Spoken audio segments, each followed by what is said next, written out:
এখন শিখতে যাচ্ছি বার্নলের সূত্র।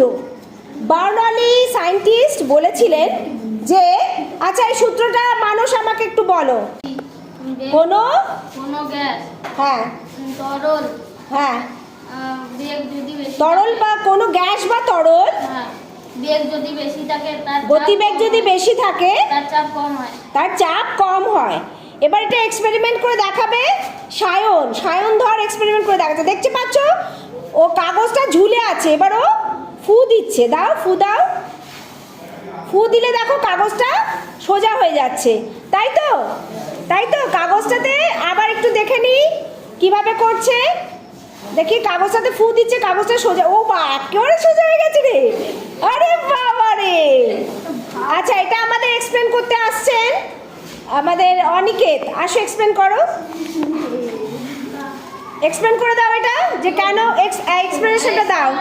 এক্সপেরিমেন্ট ফু দেওয়ার ফলে উপরে বাতাসের গতিবেগটা বেড়ে যাচ্ছে, এবং নিচে তাহলে কি কমে যায়? গতিবেগ বাড়লে কি কমে যাচ্ছে?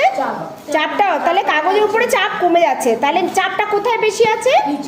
নিচে বেশি আছে। একটু দেখাও সায়ন, নিচে বেশি আছে, তাহলে সেই চাপটাই ওকে ওকে কি করছে? কাগজটাকে উপরে ঠেলে তুলছে, তাই সেটা সোজা থাকছে, তাই তো? ঠিক আছে, আর একটা এক্সপেরিমেন্ট দেখাতে চলেছে বার্নলি। এই দেখো দুটো কাগজ, এই এক্সপেরিমেন্ট দেখাচ্ছে সায়ন দেখাবে না ভোলাদা দেখাবে? শুভ দেখাবে, শুভ দেখাবে।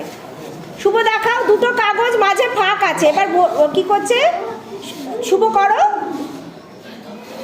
ফু দিচ্ছে, দেখো কাছাকাছি চলে আসছে, দেখেছো? ফু দিচ্ছে, কাছাকাছি চলে আসছে। ফু দাও।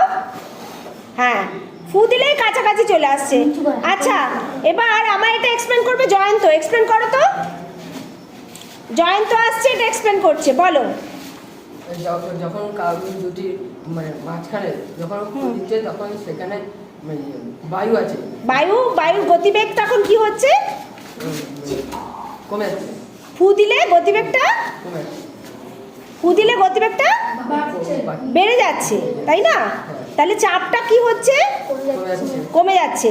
আর চাপ কোথায় বাইরে বেশি আছে? এই কাগজের দুধারে বায়ুর চাপটা বেশি আছে, যার ফলে সেটা কাগজটাকে কি করছে?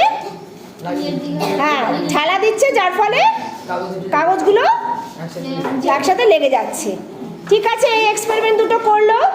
আর তাহলে বার্নলির সূত্রতে আমরা শিখলাম যে যখন কোনো তরল বা গ্যাস, এটা ফ্লুইডের ক্ষেত্রেই প্রযোজ্য, যখন কোনো তরল বা গ্যাস তার উপরে যখন আমরা তার গতিশীল আছে, সেটা তার গতিবেগ যদি